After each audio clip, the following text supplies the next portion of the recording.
back to the 5th episode of MovieBabble's Road to the 2021 Oscars. Now, this is a very exciting episode as we are going to run down the actual Oscar nominations.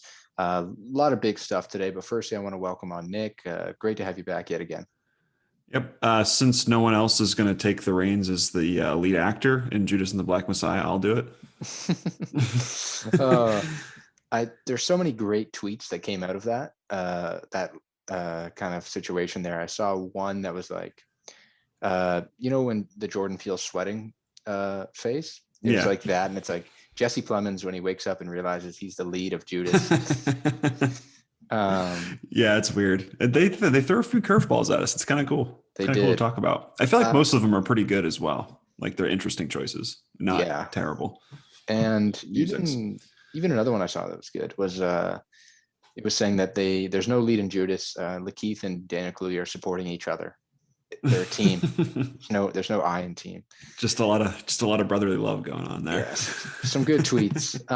But yeah, so it was a pretty, in my opinion, I think we have a very solid lineup of nominees in terms of Oscar standards. Like, I'm pretty happy with what we got. I think there's a lot of interesting stuff.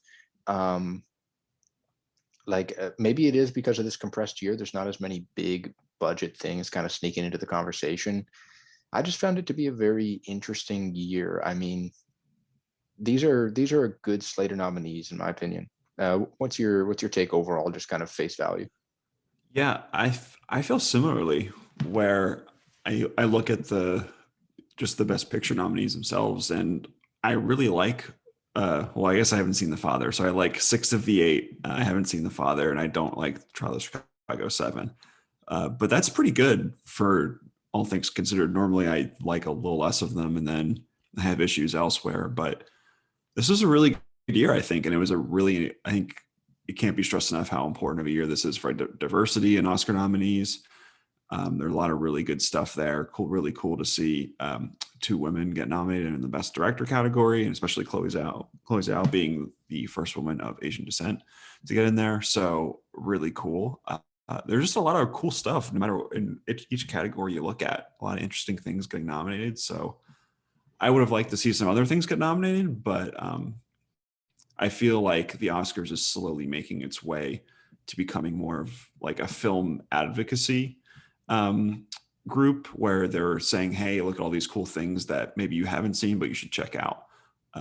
So I think all this stuff is fairly inspired. I think it's cool. Yeah, I agree. I think one thing, I mean, there was certainly a lot of diversity this year, and deservedly so. I think pretty much all the nominees here are quite deserving. I'm very happy with what we saw. But there were some people saying how, maybe in a year where COVID didn't happen, we would have had Spielberg's musical there, but we would have had some of these other big kind of budgeted studio movies that might have kind of ran the table, similar to last year. Once Upon a Time in Hollywood and Irishman picked up like 10 nominations each. This year, we weren't really left with too much of that. I think Mank's the only comparable to a movie kind of like that, where Mank picked up 10 nominations at the Oscars this year. And it is kind of one of those more studio kind of throwback movies, old Hollywood, but I am very happy with what we saw today. So let's kind of get going here. So we'll jump into the best visual effects category. So the nominees here were Love and Monsters, The Midnight Sky, Mulan, The One and Only Ivan, and Tenet. This is, when we kind of look back to this category years and years from now, pretty much it's going to be one of the weakest years ever for visual effects, I think. And it does have to kind of do with COVID and just not many big budget movies coming out. But even then, they didn't really go with any traditional, let's say, 1917 or First Man type picks here. I mean, Tenet's similar. Tenet's not like a CGI fest. It's very much practical effects and the way the camera's utilized. So that's kind of your closest to it. But yeah, it's a category that I think Tenet's the easy front runner, and we'll probably see it pick up an Oscar here. Oh, it's interesting because I was looking at this earlier and thinking I have no idea who's going to win this, but I guess that does make sense. It's definitely the most buzzy of all of these. Like, I doubt One and Only Ivan's going to be the one taking the Oscar when this is all said and done.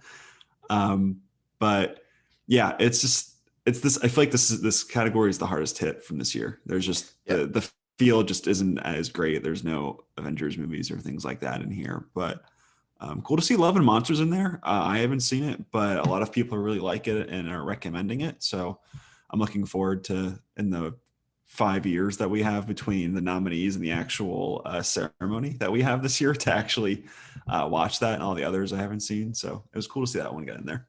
Certainly. There was one Welcome to Chechnya that I was hoping would get in just because of how kind of cool the what they did in that movie was with the deep fake visual effects, but it didn't quite land here. And it maybe it was a theme. It didn't land in the documentary section either. So it got blanked after looking good after the short lists a few weeks ago. But yeah, personally, I think Tenet's the winner here. I mean, Tenet uses the least effects out of these five movies, but it's the biggest and grandest. I just think it's the proper one to award, especially because Tenet really didn't do too well at the Oscars this year. I mean, I think that's a story that I'd love to discuss with how that movie was handled in terms of its campaign. Like maybe if people don't like Tenet, I think the craft of what went into making that movie has to be recognized. I think I mean, a lot of it was shot backwards, even on camera, the editing. I think there's just a lot that went into that movie that just from a craftsmanship point of view, it deserved a little bit more recognition. So I do hope it does get a victory here in the visual effects category. I mean, Warner Bros. Is just like, maybe it's because of Nolan coming out hard against HBO Max, calling it the worst streaming service. But we had the Oscar streaming site, which has over 200 movies on it. The Warner Bros. Didn't even submit Tenet. No screeners were sent out for this movie. They really didn't push it late in the game, and I think it could have done a little bit better below the line if it was pushed. But really, this movie getting in is based off pure just voters voting for it. So they get in with two nominations here, but visual effects is the one I think they'll win.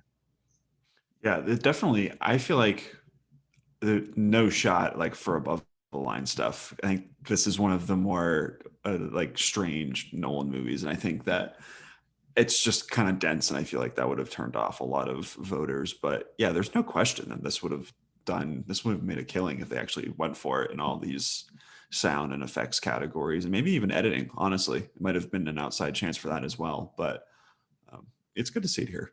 Mm-hmm. Yeah, and it's the one that has the least effects, but kind of the most, if you will. I mean, I think it's the winner here. So we'll move on from that and move up to best sound. So with best sound, we have Greyhound, Mank, News of the World, Soul, and Sound of Metal. These are a solid five nominees, two Tom Hanks led movies getting in there, and also the first nomination there for Apple TV Plus there with Greyhound. They also got Wolfwalker snuck in there as well. Not snuck in. It was a pretty favorite to get nominated, but Wolfwalkers got nominated as well. So yeah, Greyhound's here. I think Sound of Metal's the winner personally for best sound. I just think you got sound in the title, and it's just a movie that I think utilized sound the smartest out of all these five. So I'm rooting for it to win. I really hope it wins, and it would be one of my favorite wins of the night if it does happen. Yeah, it'd be weird if it didn't win. The movie's literally about sound. So, like, I don't know how any of these movies utilize their sound better. I think Soul is a pretty inspired pick because I think that movie does have a way of creating a really interesting atmosphere around it. And I think the sound has a lot to do with it. So that's a pretty cool pick that I don't know if I necessarily saw coming. But yeah, it's definitely Sound of Metal's category. Yeah, and especially with that sound, with the Soul pick, even it represents now a Pixar film and just an animated film period that has broken outside of the traditional uh, box that animated movies are kept in. Right? You got the best animated feature category and best score and best song. That's usually where you see those movies. So Soul breaks out, gets into the best sound category here, and I think it's deserved. I mean, I think the movie does sound really, really good. I think Greyhound's kind of your typical war action movie that gets in every year, similar to News of the World. And then Mank, I think, utilized sound in a good way, similar to Once Upon a Time in Hollywood getting this nomination last year, just kind of the sound mixing element and just the atmosphere. But yeah, Sound of Metal should be the winner here. Quickly, just for fun, because this is the first year they've blended the sound editing, sound mixing. So now we're like the BAFTAs, right? Best sound, period. If it was a split category here, what do you think would get in for editing? What do you think would get in for mixing? And then I'll say my picks because I got five for each kind of setup. Oh, geez, I'm not prepared. um, I'd have to go with. I think Mank would get. I'm between Mank and Sound of Metal. I'm trying to decide which would get which. Um, I'd say Mank gets mixing and Metal gets editing. What Yeah, do you think? I think so. I think I would agree personally. I think that's a pretty solid pick. I don't think Greyhound's big enough for people to hear it and kind of watch it and get it a victory in what would be editing. But yeah, it's tough. But here we are. Best sound has been merged. I liked when they were split. I understood the difference, but Oscar voters don't really understand the difference. So here we are. So yeah, best sound. It's gonna be big. It'll be the first time we've had just a period kind of best sound winner. So very historic. So we'll go to best film editing now. The Father, Nomadland, Promising Young Woman, Sound of Metal, and The Trial of Chicago 7. Um, I'm happy to see The Father get in here. I think a lot of these were mostly expected. The one that was expected and missed is Mank, which kind of hurts for them, but they still got 10 nominations on the night. So, well, what do you see in this category winning? Personally, I'm a Trial kind of predicting for that. I hope it's not Trial because I don't understand why it's here. Personally, I think that's one where it's the most editing and it's using a lot of quick cuts to kind of artificially inflate like the driving force of that film. Like, I guess it can. I guess I assume it worked clearly because it got a nomination, but I just saw through the ruse in that too easily. Where it's like, oh, we're gonna do all these cuts to like folders closing and like pens like getting pointed out and things like that. Like it just felt really like forced to me. Um, but that being said, I think it could win. Yeah, you I know, think it's a front runner. I think it is the front runner, and personally, I agree with you with the. It's funny you mentioned that just the little kind of cuts, folders closing, and the pens kind of waving. I mean, I agree, but I think the last 20 minutes of this movie were edited really well. Personally, like I liked Trial. I thought it was good. It's one of my least favorite of kind of the awards contenders, but I thought it was a good movie, and the last 20 minutes or so were the most memorable for me, besides that cheesy ending. But the last 20 minutes, I thought were edited in a way that was pretty entertaining and it kind of brought the movie together well. That's what I think too when I think editing for this movie, just that end. But yeah, you're right. I think it is that kind of quote unquote most editing that kind of gets you in there. Similar to Bohemian Rhapsody winning best editing a couple years back. I think it's a very similar scenario here. I'm happy to see The Father, which would be my personal pick. But I just don't know if there's anything here that challenges Trial. Like I know Sound of Metal tied them at the Critics' Choice, but I just don't see Sound of Metal pulling that out here. Maybe if Nomadland runs the table on Oscar night, it could pick one up here, but I think Trial is a very safe favorite here. Yeah, I would. Yeah, I'm keeping it. I'm keeping an eye on The Father, even though I haven't seen it. But from our conversations and literally everyone I've talked to, they say that the editing plays a really big part in why that movie works. So um, I wouldn't count that one out either. But I'm just kind of hoping the Trial doesn't win this.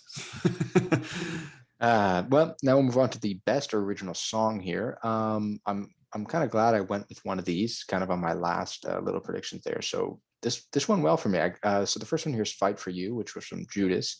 "I Hear My Voice" from Trial, and then "Husavik Got In" from Eurovision. That was kind of a last minute ballsy pick, and it got in. And then "Scene from the Life Ahead," and then "Speak Now," which is probably going to be our winner. I think "One Night Miami" didn't do very well here with the nominations. So I think they are kind of that's where they're going to put all their chips into that song category. Sorry. So I think "Speak Now" is our front runner. Yeah, shout out to Eurovision, which is a movie that I just don't remember, but I think it's really funny that it's going to be in here.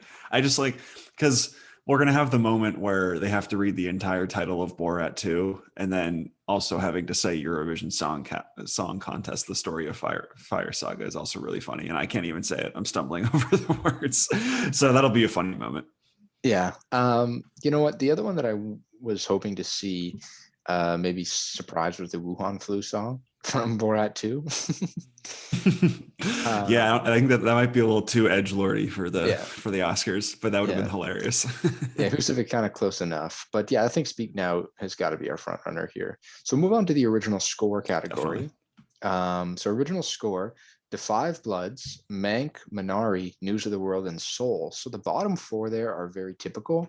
It was kind of that fifth spot that was who knows who's going to get in? You have Tenet, which was kind of on the cusp, but I think Tenet. I really love the Tenet score, but it's a little bit too techno maybe for the Academy. But Da 5 Bloods gets in. Sad to say, it's Da 5 Bloods' sole nomination, and Da 5 Bloods has a really good score. I have listened to it. It's kind of your rousing kind of army score, but it has a lot of very different tracks as well that are good and kind of it utilizes well. And you know what? It's weird that this is its only one. If I had to predict one on the night for Da 5 Bloods, I don't think I would have predicted score, but it gets in here. Soul's still our front runner though. I'm here for justice for Tenet. I think this is ridiculous. Personally, I just like this. Like the score in Tenet is the best part, and it's the reason that I think a lot of people like that movie. It's just really cool. That score is going to live on, and Oh yeah. I think people are already like listening to it and love it. So I feel like that it just would have made more sense. Like I think 5 years from now, people will know the Tenet score. They won't know the Da 5 Blood score, even though I think the Da 5 Blood score is really good and it utilizes like that taps like old timey war sound. That it works really well. But or maybe just getting rid of News of the World. I don't know. I would have liked to see Tenet in here. That would have been cool.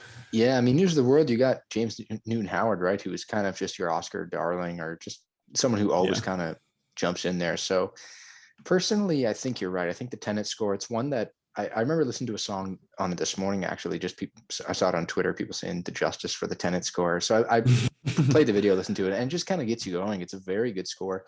I think every year there's one score certainly that doesn't get nominated and most certainly lives on kind of in the kind of with fans. I think you look last year, one that probably was never going to get nominated, but was a gorgeous score, and one that I think personally has a cult following is the Uncut Gem Score. Oh, absolutely. I'm here. You're speaking to the choir right now. Such a unique score, and it was so cool. So that's one that I personally love, and it was never going to get into the Oscars, but people were really pushing for it hard. And it's one probably from that year that'll live on. Tenet will be from this year. And even from the year before that was First Man Score, which didn't even get an Oscar nomination, despite winning like at every other award show. They just didn't get in even to get nominated. And that First Man Score was gorgeous from a couple years back. So yeah, there are scores that don't get in that live on, certainly. And Tenet's going to be this year's version of that. Yeah, it's just full of bangers. That's all. It's just cool. Yeah. It makes me a little sad. Yeah, I'm sticking with Solo as our front runner. You got the blending of kind of your kind of that soul world and kind of the jazz world, a great blend there. So I do think Soul's going to kind of lock it up pretty easily. Yep, I agree. So move on to makeup and hairstyling.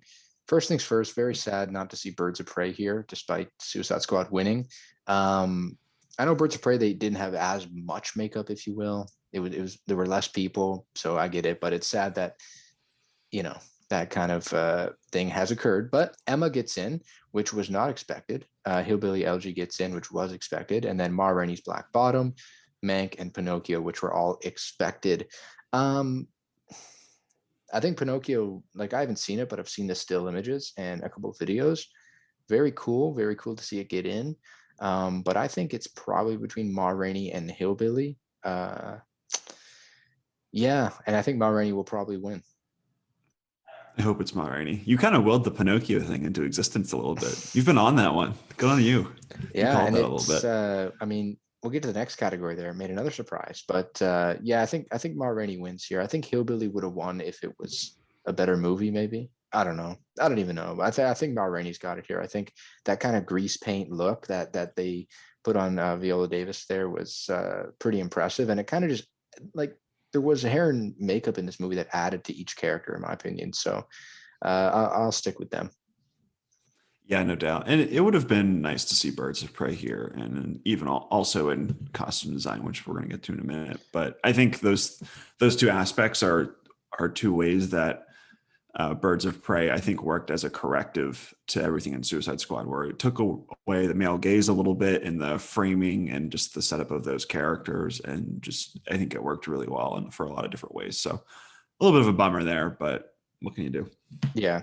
So yeah, costume design, you're right. Birds of Prey is not here, but I think like for me personally, it's my personal pick for best of the year. I think there were so many cool sequences in that movie. Yeah, absolutely. Very cool costumes. There was even the one where they kind of spoofed Marilyn Monroe. Yeah. Really cool stuff. So anyways, we'll get into the costume design here. So Emma gets nominated, Ma Rainey, Mank, Mulan, and then Pinocchio. So this is just so weird. Pinocchio gets in for costume as well, which I remember they were reading out the nominees, and I'm like, yep, yep, yep, yep. And then, oh, interesting, Pinocchio. Very cool as well. Good for them. I mean, it's such a tiny movie that probably barely anyone have seen. To get 2 Oscar nominations and one in a category where you really weren't expecting it to is pretty cool. So those are our 5. I think Emma's probably the front runner here. Don't count out Ma Rainey. Yeah. Yeah. Emma Rainey. I'd probably put Mank in there as like probably running in third, something like that. I think those are the top 3. I just don't really see Milan or Pinocchio really doing anything. Their prize is just being at the dance. Yeah, I agree. So best production design. Sorry. So best production design here, we had The Father get in, which is pretty cool. Ma Rainey's Black Bottom gets in, which I'm kind of like, I know it's been getting in everywhere, but I just don't understand that one. Mank gets in, News of the World gets in, and then Tenet does get in. I was glad to see it here. Gets 2 nominations. That's cool.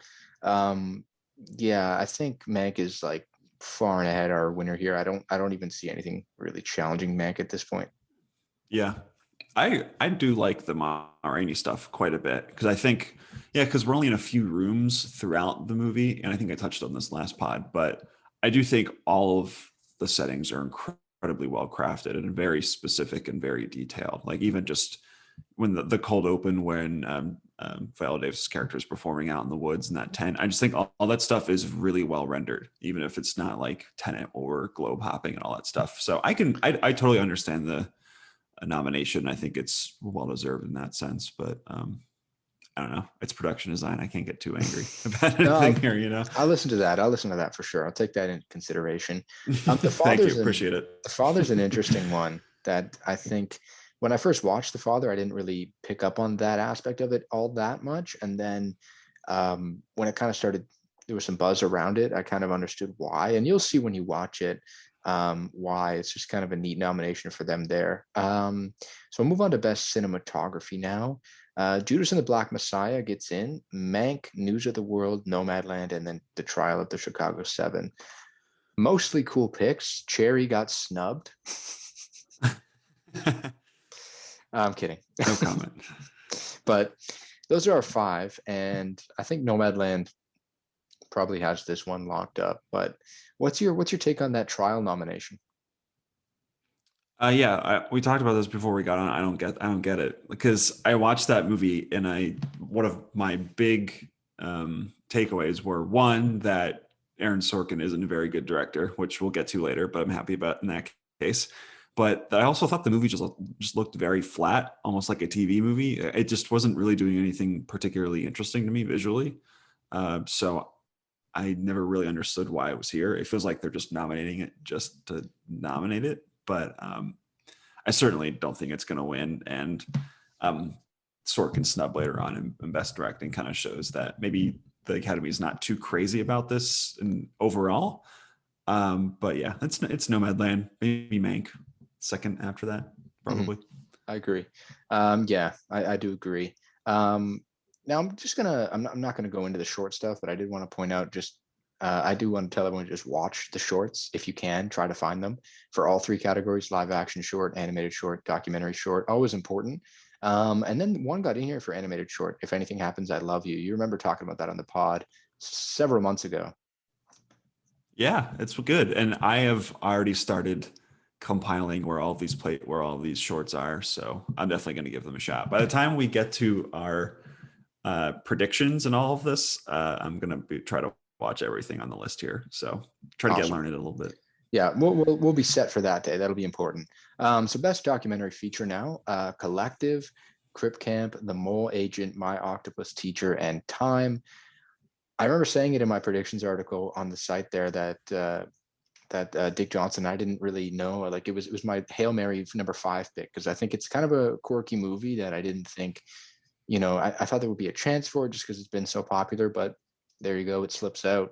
And what was your take here on these 5? I'm happy about Octopus Teacher, and Crip Camp wasn't fully expected to get in just because it's a movie that utilizes a lot of archival footage, and we've seen in recent years those don't always get in. But yeah, those are our 5 here. I'm not too familiar with many of them. So who would you say is running first here?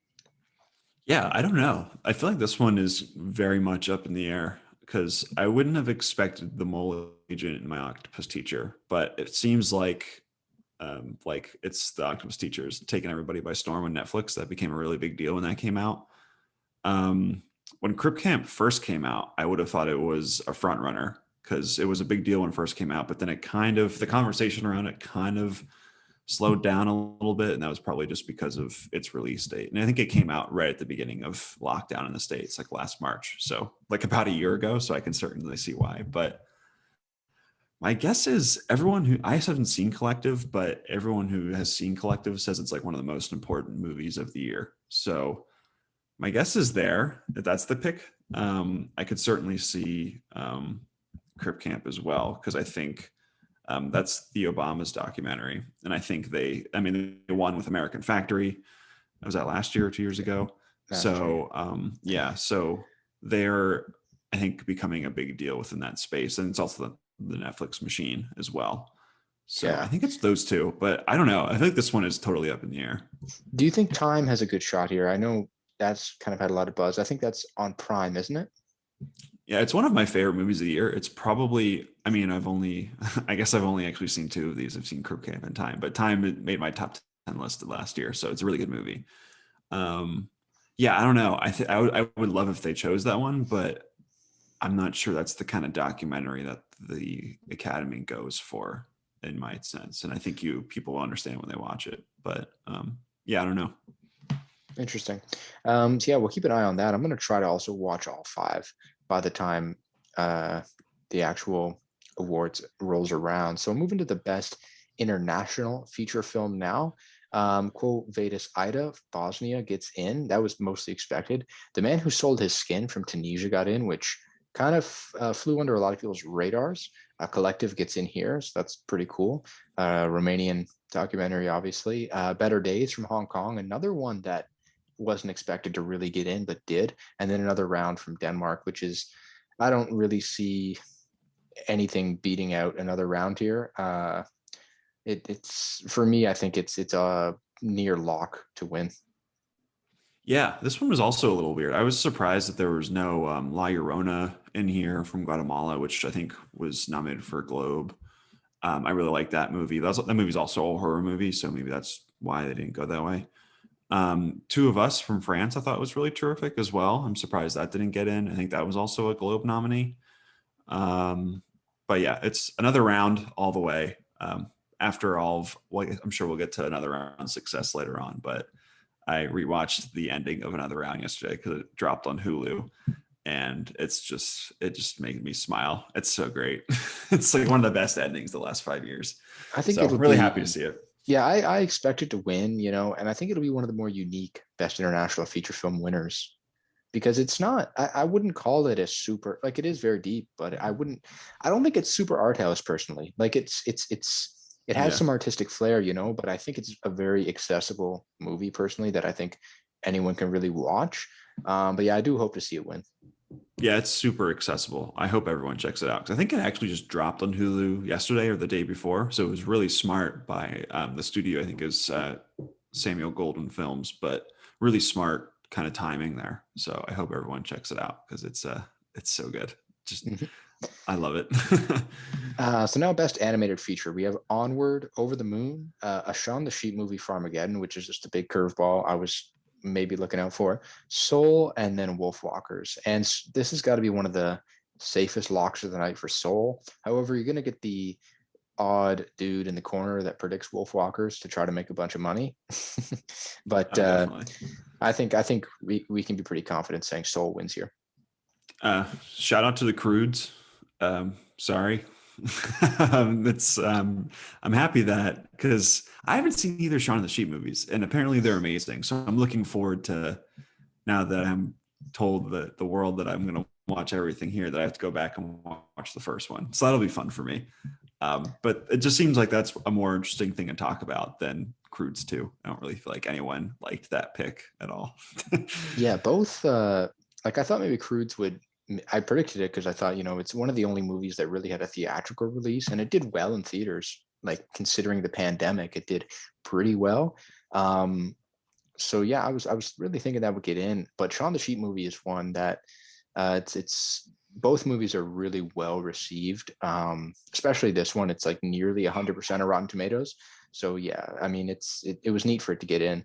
I think we can agree Soul is probably our favorite there. Now we'll get into some fun ones. So we'll start with Best Adapted Screenplay. Really took us for a ride here with this one. We'll start with Borat's subsequent movie film gets a nomination, so it repeats just as the first Borat got a screenplay nomination. This one does as well. The Father gets in, Nomadland gets in, One Night Miami gets in, and then The White Tiger gets in, which is interesting because Parika Chopra, who did read out the nominees, she's in this film, so she was pretty excited. Too bad, however, for Ma Rainey, which was supposed to get in here, didn't. We had some surprises. Welcomed for me. Like I think it's cool to see Borat land in here. Yeah, it's kind of funny because Borat's like mostly improvised. So that's just kind of funny that that's screenplay. But there was the same thing with the last one that also got a nomination. But I just always think that's kind of funny. Uh, really, shout out to The White Tiger. Ramin Barani has been making really good movies for his entire career. I actually just reviewed a couple of them because they just got reviewed on Criterion. I can check those out on the site. But he's a really good director and writer, and I'm really happy to see him sneak in with The White Tiger. I was after they announced that the Jonases were announcing, I figured there could be some White Tiger stuff going on because why would they not nominate it and also have Priyanka Chopra Jonas on there? It's kind of weird, but cool to see that in there. I don't really know who the front runner is. Maybe it's Nomadland. Yeah, That might be it. yeah. I think Nomadland is the front runner. I didn't think it early in the season. I think One Night Miami I thought was going to be the front runner, but then Nomadland just started winning and winning and winning this category. And One Night Miami really underperformed here at the Oscars. I think it did well. It got 3 nominations total, and to get a screenplay there, Kemp Powers, who also helped with the Soul screenplay, very good for him to get a nomination here. But yeah, I just don't think it has enough around it to really win here. And The Father, which is very well written as well, I just don't know about that one either. That could be a challenger. Borat and The White Tiger, we're going to write off. I don't think they really have a shot. But yeah, I think Nomadland winning would be such a weird victory because I don't think screenplay when I think that movie, but we've talked about it before and just how unique it was the way she did write this movie. I guess it does make sense, but it is an interesting category, but I do see Nomadland being the front runner at this point. I wouldn't rule out Borat too. Not so fast, my friends. I'm just gonna throw that out there. There's been a lot of weirdness this year. I wouldn't be shocked if Borat 2 won. I don't think it's going to, but I'm not gonna write it off. But I will write off The White Tiger. That one's not winning. Fair, very fair. So we're gonna move into the best original screenplay now. Huge snub here for David Fincher's Pops. No Mank, and that was kind of one that when it happened, it was one of the first ones they revealed. I'm like, oh, that hurts. So we'll start. You got Judas and the Black Messiah, which gets in, which really just points to just the overwhelming love that the Academy has for Judas. So it gets in here. Minari gets in, Promising Young Woman gets in, Sound of Metal gets in, and then The Trial of Chicago 7 gets in. Sound of Metal, super cool nomination there. But yeah, no Mank, which is crazy. I didn't think Mank was like a complete lock. I think really only Promising Young Woman and Trial were. But Mank is one that was getting in everywhere. It even got into BAFTA. So yeah, kind of too bad for the late Jack Fincher. Yeah, and there was a really tidy awards kind of like story there because obviously written by the dad who died long ago, and the movie is about this screenwriter who maybe necessarily didn't get all the credit he deserved. So there was a really good way to campaign that, you know. So it is kind of surprising that it wasn't in here, but I guess it's safe to assume that Sound of Metal did take its place, or I guess maybe Judas as well because I was Yeah, kind of flying slightly under the radar. But I think it's cool to see both of those in there because I think those are really inspired picks, and I think maybe Sound of Metal might have a better screenplay. Maybe, who knows? But I think it's those are two cool picks. they are. They're very cool. Even I'm just happy to see Minari get in here. It's very cool. I don't know if you heard the backstory there about Lee Isaac Chung, but he was writing this, ready to give up filmmaking, and then you know he got to make this, never thought he would, and it's obviously it's proved to be a very good avenue in his life, and it's been great. So it's great to see him land here. I think we'll probably see Trial win. We'll probably see Aaron Sorkin win, especially considering he misses out on another category we're going to talk about. But don't count out Promising Young Woman, right? I think we have to see what happens in the next few weeks, see how that does at some other places, to see if it can pull out the win here, the upset win. But I think Trial is our favorite. Yeah, I feel like I've been on Promising Young Woman in our last few pods, and I think that's the move here, especially because I think with Fincher not getting director, I think that does speak to Trial. I feel like it's kind of sliding into Mank territory where it got nominations, but no one feels super excited about it. So my guess is there could be, and when we have 40 days between when the nominees came out and the ceremony, so there's gonna be a lot of catching up by Academy members, and there's gonna be a lot of time to check these out and a lot of discussions surrounding these movies. So I think there is a case where all of the hot takes come for Promising Young Woman, and it kind of doesn't win because of that, because there's definitely a hot takey, bad take kind of movie that a lot of people can make. But I think it's also a very buzzy screenplay that's doing a lot of interesting things. So I think it could win. Mm-hmm. Yeah, I'm gonna stick. I mean, this is something we'll probably go back and forth on just as the next few weeks progress, but I could see that happening for sure. It does. There is a possibility, 100%. Yeah, I'm also biased because I hate Trial of Chicago 7, so it's fine. I'll fully admit it. We'll see though. I just think they can't not give it to Sorkin. I just don't know. I feel like, not that I think it's the best screenplay of the bunch, obviously, but I do. I just feel like he's got that pull. So we'll see what happens there.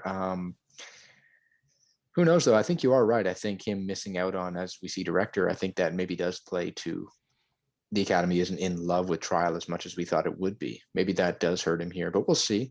I still think it is the two-horse race that we do expect. So we'll move up now to Best Supporting Actress. The first name, this is the first thing they announced, and I was watching the stream, and they say Maria Bakalova, and I was like, yes, thank God, so cool. First Bulgarian actor or actress to get nominated, period, at the Oscars, and just she's never been in an American film, never really been out of her area over there in the world in Bulgaria. So it's just so cool to see her get in here in a performance that is just so zany, and it's just so weird for the Oscars to recognize it. But really, she does keep up with Sacha Baron Cohen throughout this entire movie, and maybe even one-ups him in a lot of scenes. So she does deserve this nomination. So she gets in. Glenn Close gets in. Olivia Colman gets in. Amanda Seyfried gets in, and then Yao Yun Jung from Minari gets in. Don't know who the front runner is. I mean, it's very tough. If you just looked kind of at the season without names, it was just kind of actress A, actress B, actress C. You have to say Maria, but I don't know if she wins the Oscar.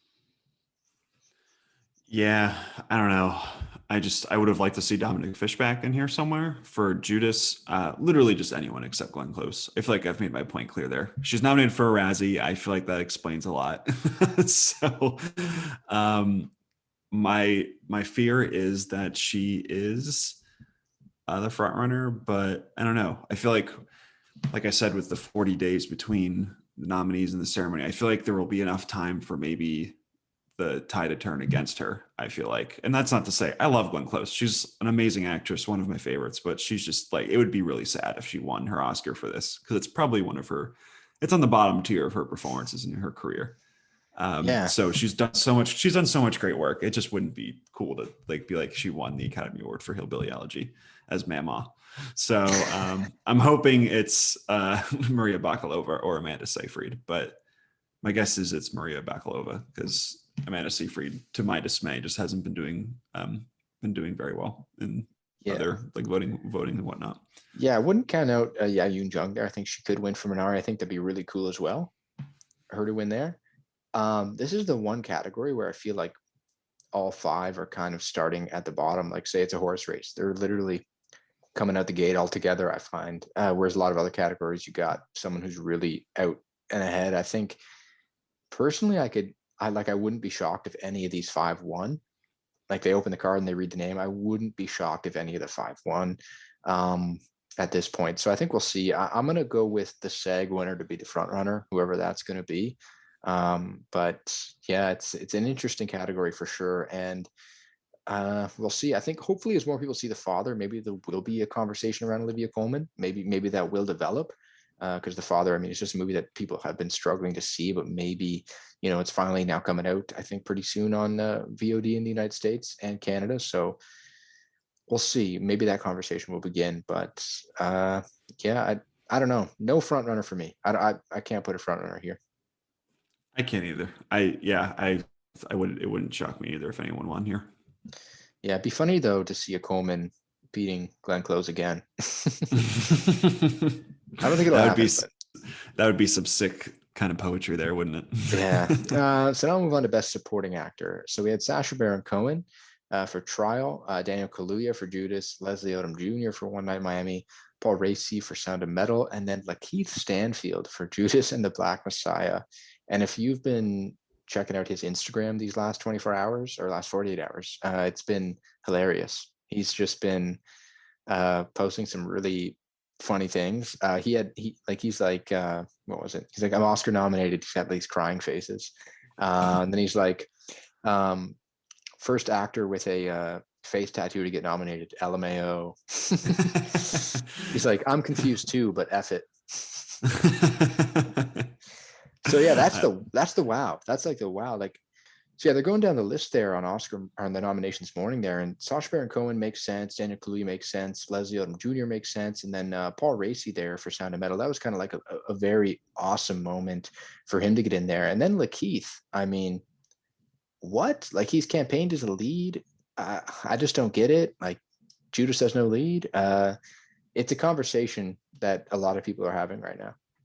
It's unbelievable category fraud, but I'm here for it because Keith is amazing in this movie, and he just wasn't doing well in the lead actor race. He just was always like polling like probably like eighth or ninth for some reason. Like he just wasn't getting any traction there. But I mean, it's ultimately it's up to the voters, and I guess some of them assumed that Daniel Kaluuya was the lead in the movie. Some of them voted for Lakeith as the lead, so there was probably some weird thing back and forth where they got votes in both, but then Lakeith also just got enough in supporting to get the spot here. So very bizarre turn of events, but I'm here for it because Lakeith is amazing and he's one of our best actors. So it's just really cool to see him get nominated. But I would have liked to see if we're looking at like snubs here, Chadwick Boseman to Five Bloods would have been really cool. And just anyone else in One Night in Miami would have been nice. I feel like it's kind of weird that Kingsley Ben-Adir just hasn't gotten a lot of coverage. Maybe he was tapped as lead actor. I can't remember how prime He was, yeah. Yeah. So that's a tough one. But I would have liked to see him in there somewhere, and he would have. That movie's an ensemble, so you could have made a case that he's also a supporting actor. But anyone else in that movie as well. But if Lakeith lands in supporting, I mean, he could have landed in supporting, right? Like yeah, literally, like you could put anybody in supporting now, right? Yeah. And it's like I think it's a tough, like you look at One Night Miami, I think Leslie Odom Jr., I think he was kind of the most vibrant of all four, right? He's the singer, he gets to do a little bit more, he gets to show off a little bit more, so maybe it makes sense. But yeah, I mean, no Jared Leto, okay, great. But Paul Raci getting in, like how cool is that? Like it's just something that he probably never would have expected. And it's one of those nominations that wasn't manifested out of it wasn't really manifested out of say media, and it wasn't really manifested out of say building a narrative. It was really just purely manifested out of people watching the movie, recognizing how good he was, and that just carrying him to a nomination. I mean, it's so cool. Yeah, stuff like that has been happening more often for the past few years. And I think his nomination does speak to the changes that the Academy has made to their voting body. And obviously, there's still more change that needs to be done. There's a lot more work of inclusion that they have to do. But this is a sign that they are putting the right steps forward. So I think it's just really cool. Certainly. And I think someone brought up a point. I read this that could we see vote splitting now between Kaluuya and Stanfield? I don't think so. I think enough people are just going to give it to Kaluuya here. I think he's the guy that, I mean, you look at these names, I think there won't be too much vote splitting. I do think Kaluuya still pulls out the victor here. So I do have him still as my favorite personally. Yeah, his performance is an all timer. Honestly, like as soon as you watch that movie, you're like, oh, this we're going to be talking about this movie for forever. So he is my front runner. I think he is just terrific in this. But honestly, I wouldn't be too bitter if anyone here won. Maybe Sacha Baron Cohen, and um, this is just separate from my Chicago 7 hate. But like he's also like 20 years too old for that part. I didn't even realize that because I just wasn't as knowledgeable of the events that the movie's covering. But yeah, Abby Hoffman was like 30 during that trial. And so a little goofy. I think he is one of the better parts of the movie, but it's just a little silly. Yeah, I mean, it's odd. Um, yeah, another one we could have mentioned for snub, or not really a snub, but a surprise. Little Miss that I was hoping to see was Alan Kim maybe getting in. That would have been kind of cool. Yeah, that Uh, too. but yeah, so that's our best supporting actor. Now, best actress, kind of went with my five here. I actually went 10 for 10 across the board there for actor, actress. And I think, pretty much everyone besides, I put Jodie Foster in for supporting actress. I thought that Golden Globe win would be enough. That actually breaks a 44-year streak of the Golden Globe winner not getting in, even that just to be nominated. And obviously, no one's going to predict Lakeith. I think if you're predicting that, you're on another level. But yeah, so the best actress was pretty much as we've expected it to be. Viola Davis gets in, Andra Day gets in, Vanessa Kirby gets in, Frances McDormand gets in, and Carey Mulligan gets in. I really don't know who the favorite is here. I think it is between Mulligan and McDormand, but I think there's a potential for Andra Day to maybe climb up the ranks a little bit. I think that Golden Globe win was shocking enough that it'll get more people watching that potentially. Yeah, I think it's between Mulligan and McDormand at this time. Yeah, this has been the five that we've seen in other voting bodies for however long we've been doing this podcast. So not too many surprises here. I would have liked to see like Julia Garner from The Assistant or Anya Taylor-Joy or um, just who I can't think of the actress from Never Rarely, Oh, Sometimes Sydney Always. Flanagan. Sydney Flanagan, that's right. She was Yeah. incredible in that movie. Mhm. But they that just wasn't going to happen. That's just how voting works, and I think that's a different discussion. But I would have loved to see them here. But this five, I can't really pick any bones. These are all pretty good performances by me. Even Andra Day and Billie Holiday. That's just not a very good movie, but she's very good in it. Yeah. So I can't complain too hard. Yeah. And that one there, Sydney Flanagan, who was fantastic in that film. Yeah, one of I the think best performances of last year. I think that points to maybe the Academy needing a best newcomer category. I think that'd be really cool. Kind of blending actors and actors, just everybody, just no matter who you are, you're just gonna kind of get thrown into that. I know the BAFTAs have that. However, it's voted on by the public in the United Kingdom, so it's very different. The nominees are put in by the British Academy, but then the public votes on them. I don't know how you do it, but I think it'd be really cool to see a best newcomer, and it's kind of just someone who is kind of a younger actor, actress, and I think Sydney Flanagan would have done well in that hypothetical category. But I'm a fan of bringing something like that to the Oscars. Yeah, me too. I feel like that one and like best stunts are two Oscars that people have been claiming for years now. So I think those would be pretty cool.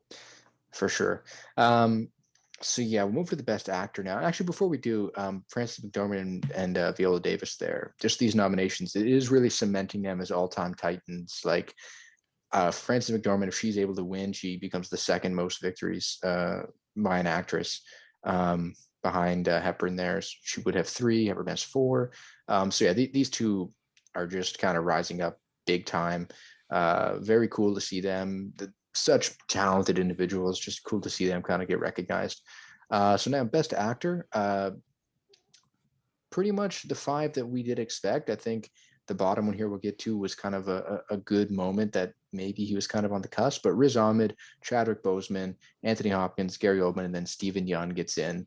Very cool. As someone who watched Walking Dead when he was a little kid, seeing this is cool because I feel like I've seen him kind of grow and then leave the show and then start movies, Burning, now Minari. I mean, here he is here in the best actor category. It's just a really cool thing to see. But Chadwick's got to be our lock here. Yeah, no doubt. I still don't. I need someone to explain to me why Delroy Lindo didn't get a nomination because he's by far the best performance we saw last year. I mean, maybe I can't speak for you, but I thought he was the best male performance I saw. So, but also To Five Bloods didn't do particularly well at all. So maybe that speaks to a general disdain for the movie. I don't know, but I think that was just, it was bizarre. Like he was so good in that movie, but the best actor category was pretty stacked this year. So Oh yeah. it's tough, but I think he was by far one of the best things I saw. I would have loved to see Mads Mikkelsen for another round as well. That would have been a cool one. Even Ben Affleck for The Way Back. I thought he was great in The Way Back. I thought he was really terrific in that movie. But I don't know. I can't be too mad about any of these five because I'm one of the people that really, really likes Mank. So I think Gary Oldman was really good in that movie. So I like all these five. Yeah, I mean, Oldman for me is the worst of the five. I think he was great and he's worthy of a nomination, but it would be cool to see Lindo steal an Oldman spot there. But yeah, I think the Lindo thing, he follows in the vein of what we talked about earlier, scores that live on. It's performance that will live on. People will always think of that. Adam Sandler, Uncut Gems, people are going to think of that. Toni Collette in Hereditary, I think people will always go back to that performance. Those are performances that are just way too out there, I think, to get nominations, but those are performances that in those respective years, people just kind of cling on to and still always kind of look back on. I think Delroy Lindo, that he'll fall into that. It seemed like he was just so good that no one wanted to touch it, you know? Like he was just so good that no one wanted to even touch that performance. He did get the Critics' Choice nomination, but he missed everywhere else this season. It's just so sad. It's tough, but I'll always love that. I mean, he was so good, and we will always remember it. But yeah, poor guy. Yeah, it's tough. I think part of it too was that The Five Bloods was back in the summer, and that certainly doesn't help. But there's been a weird relationship with the Academy and Spike Lee for as long as we can remember, right? Because like driving Miss Daisy over Do the Right Thing is like one of the more classic like Academy fuck ups that we've ever seen. He was when he was campaigning for Black Klansman a few years ago. It seemed like he changed his tone a little bit because normally he's pretty out and about things he doesn't like, especially about the Academy. Yeah, you have that big moment though when he turned his back on Green Book winning. You remember that? Yeah, Um, so yeah, he has had an interesting relationship. I mean, a lot of his, I mean, he won for the adapted screenplay a couple of years ago, which was huge for Black Klansman, and a lot of his movies pick up nominations here or there, but he never really has anything that completely runs the table. And yeah, I think The Five Bloods coming out in June hurt it a little bit. Um, I don't know. It sucks. I'm glad it got something there. Glad it got the score nomination, but it was one of my favorite films of the year. So I was hoping it would get in a little bit more, but it is the extended season. Maybe it's a little bit of that. I don't know. It's too bad. But yeah, I think Chadwick's our winner here, and I mean deservedly so. He did great in Ma Rainey, and it's very sad, obviously, to always think of Chadwick Boseman here throughout this award season, and I think you can't really not kind of award him here and recognize him for what he did. yeah, no doubt, absolutely. And just before we quickly go to director, I'm just happy to see Riz Ahmed. I did want to mention that. I think I remember when I watched Sound of Metal, I'm like, this movie might be too small for the Oscars. I don't know, but more people watched it and liked it, and it just kind of grew. It's the Amazon machine as well, a little bit, kind of being able to get it everywhere. But I'm happy he got in. So our best director lineup here.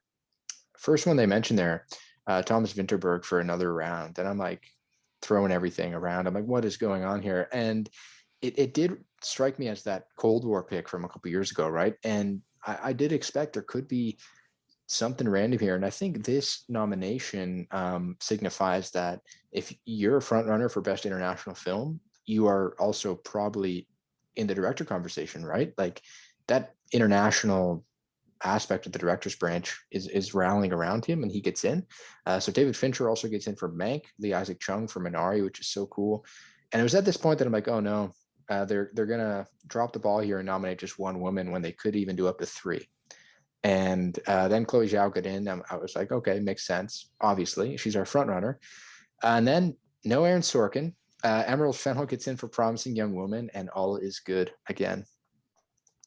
Yeah, I would have loved to see Shaka King or Regina King, any of them. I mean, it was a really good year for Black movies, and there isn't a Black director in here, so that's kind of tough. But I do love two women in there, and Thomas Vinterberg for Another Round is awesome. Like that movie's great, so I can't really complain too hard. And like I said, I watched the last 10 minutes of that movie yesterday, and it's fucking amazing. I love Another Round. It's so cool that we get to talk about it more. So yeah, I think these are all cool picks. I like all of these movies, and I think all these people did really good jobs. So I guess it's Chloe Zhao's Oscar to lose. Yeah, I'd agree. I think 100% it is. She's got to be the front runner. Yeah, I would expect as the years go on, I think we should expect to see a international movie director land here. I think that should be the norm now because you have the director's branch, which puts in their nominees. There's a real contingent of international directors in there that probably will find one that they like and rally around him to get him in there, get him or her in there. And I think this year we see it. We've seen in the past couple of years. Very cool though. I like that.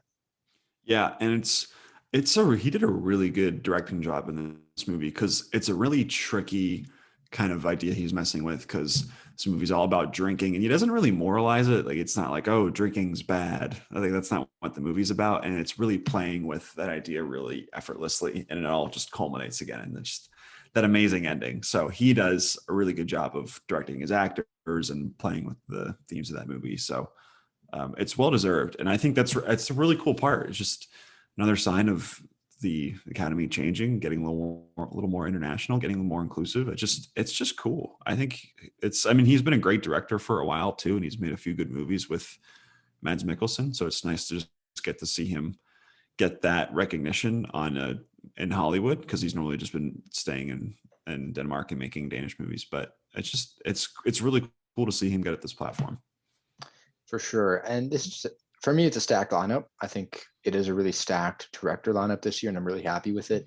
And I mean, I love it. I think it's great, and I think it speaks to how good a lot of the nominees were this year. So I'm pretty happy. Now we get into the best picture. So they only went 8. Very interesting. So they go 8. Next year they're mandated to go back to 10. I think from now on it's going to be set at 10. As of right now, it's 5 to 10. But they did 8 this year. They usually do 9, but they did 8. So The Father, Judas and the Black Messiah, Mank, Minari, Nomadland, Promising Young Woman, Sound of Metal, and The Trial of the Chicago 7. So those are your 8. A lot of good movies there. The big kind of omissions that were expected to get in was One Night Miami and Ma Rainey. Both of those movies got a lot of nominations outside of the Best Picture section here, but they did miss out.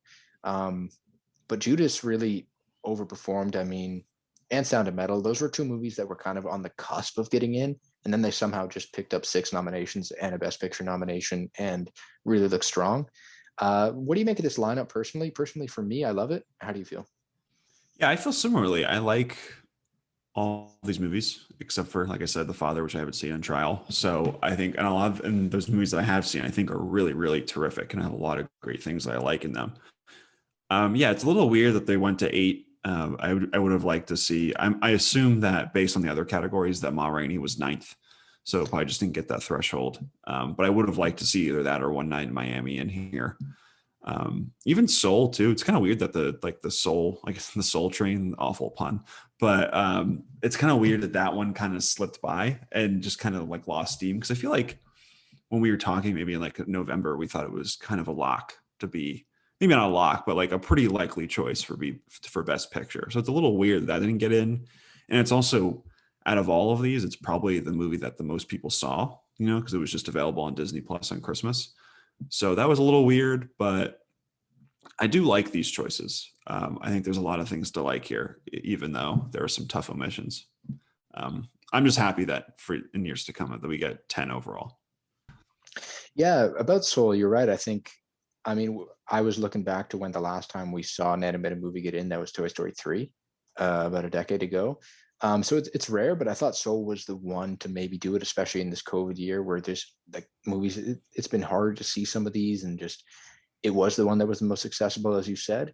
But yeah, it didn't. So we look at these 8. I do agree. I think Ma Rainey is number 9. It got 5 nominations total, which is a ton, but it just didn't get in here. And One Night got 3, but yeah, I think Ma Rainey's got to be number 9. And it is an interesting algorithm, right? Because when you vote on Best Picture, you do 1 to 8 or 8 to 1, kind of your favorite to your least favorite, or the one you want to win to the one you least want to win. So it's kind of that ranked ballot choice. However, in deciding the nominees, it's just whoever gets the most first place votes, and it's kind of the top whoever can pass that threshold. So I guess with Ma Rainey, people liked aspects of those movies, but there weren't enough people putting it one to get in. Whereas I guess there's got to be a contingent there for movies like Judas and Sound of Metal and The Father, which were kind of on the cusp. There's got to be groups of people there that are like, yeah, that's our number one, and it got them in. But yeah, I'm mostly happy with this lineup, though. I think it's one of the better ones. I don't think there's quite a movie like Green Book. I think Trial's better than Green Book. Um, yeah, I like it personally. Yeah, I agree there. I like Trial is a better movie than Green Book, so I can't like it pretends to be about things, so it's I don't know, it's whatever. But I think it's in future years it's just better that it's going to 10 because I feel like it's far more inclusive just in terms of the movies that it gives. There's a better chance that people have seen some of the Best Picture nominees, obviously, if there's 10 overall. But I just think that just makes it more interesting, like why, like it seems, even though I understand like the threshold and all the voting stuff, but it does seem a little weird that they would cap it at 8 in a given year. I prefer 10. Yeah, I agree. Yeah, it's solid overall though. I'm glad with this lineup. Do you see Nomadland as the front runner right now? I think we should get into that before we wrap up. I think for me it is. I don't really see anything else fully challenging it right now. I think Trial's obviously still lurking. We saw with Aaron Sorkin getting kind of capped on the director lineup there. I think it hurts Trial. Minari's kind of been surging lately. But I do think Nomadland has to stay as our front runner right now. But it's such an unprecedented year, as you said, 40 days between nominees and the award show. Anything can really happen. Yeah, I think Nomadland is the leader for now, but I think I'm banking on a Minari late surge. And the big reason is we have 40 days, so we have a lot of time for people to see this movie. And I feel like Nomadland isn't quite in Shape of Water territory, where I feel like everyone's like, "Yeah, Shape of Water's pretty good. Like, I like it; it's pretty good." But I feel like there's a stronger contingent of people who really like Nomadland than the Shape of Water. But I think everybody who sees Minari loves it. So I think this extra time gives more of a chance for people to seek it out and watch it. So I think there's a possibility of a late surge there. Yeah, yeah, I think that's certainly a possibility. Um, I'm excited. I'm looking forward to it. We have so much time now to just kind of sit back and see what happens. I think next time we'll get back together. There's a lot of the guilds that vote, DGA, PGA, stuff like that. We got the BAFTAs to cover at some point. But yeah, it's going to be a little bit. So we're going to take a small hiatus from the show, a few weeks, until we see some more of the other kind of bigger precursors hand out some hardware. But as it stands, I'm happy with these nominees this year. I think it was pretty good. And one thing to note, Trial was the most expensive Best Picture nominee at around $35 million. Last year, I think there were 4 or 5 movies that cost more than that. So it's a year. I wouldn't fully say the year of the indie, but I think there are a lot of movies here that otherwise may have flown under the radar with the Oscars, and I'm so glad they're here. And it's so cool. Isn't Mank more expensive? No. They're both around that. Mank's budget was 30 and Try was Oh, 35. really? That's Yeah. interesting. I would have. I for some reason I thought Mank's budget was like 80 or something like that. Yeah, they're Interesting. both around that 30 to 40 range, 35 range. Okay. I mean, you look at last year, right? Joker's at 50, Ford V's at 50. Once Upon a Time's at, Ford V was at 100. Once Upon a Time at 100, and then Irishman at 200. So last year you had all those movies that were pretty big, and then this year really it's not. There's nothing really touching that. So it's cool, right? It's cool. A lot of these movies were very inexpensive and very low budget and indie, and that they do get in. I'm happy to see it. Who do you think is the biggest loser come Oscar night? Is it Mank? It's got to be. I think Mank's a 1 for 10 movie. I think I think Mank wins production design, and it deservedly so, but I don't think it is the front runner anywhere else. So I think it goes 1 for 10. Um, I could also see if the father doesn't catch on, going 0 for 6 with the father, or 0 for 5, whatever it is. Even Sound of Metal, because I mean, you would consider Riz Ahmed as probably the best part of that movie, or maybe the sound aspect of it. But it could go 0 for 6 as well. But I do hope it picks up sound. I don't know. In a sad world, Minari goes 0 for 6 because it Yeah, didn't really, there's a chance there. Yeah. yeah, it didn't really do too much below the line, and it's up in some very tough categories where it is. So I think Minari could go 0 for 6 as well. But yeah, what are you kind of feeling here? Is the Yeah. maybe the big loser? I feel similarly. I think there's another universe where Trello kind of comes away empty-handed in there as well. But I think you kind of got it there. Also, possibly Promising Young Woman, maybe. Who knows? I think there's a chance there if Sorkin picks up screenplay and that goes over. But yeah, I think you covered most of it. Yeah. So yeah, that's our Oscar nominees for 2020 2021 Oscar season. Very exciting stuff. I want to thank you again, Nick, for coming on. It's a pleasure as always. Can't wait to come back with some heavily crafted takes in 3 weeks or whenever we come back. Yeah, I'm looking forward to it. Very good. A lot of time to catch up with these movies, and I hope everyone certainly does. So, as always, you can check us out and all of our content, our Instagram, Twitter, Facebook, moviebabble.com as well. And as always, take care and watch some movies.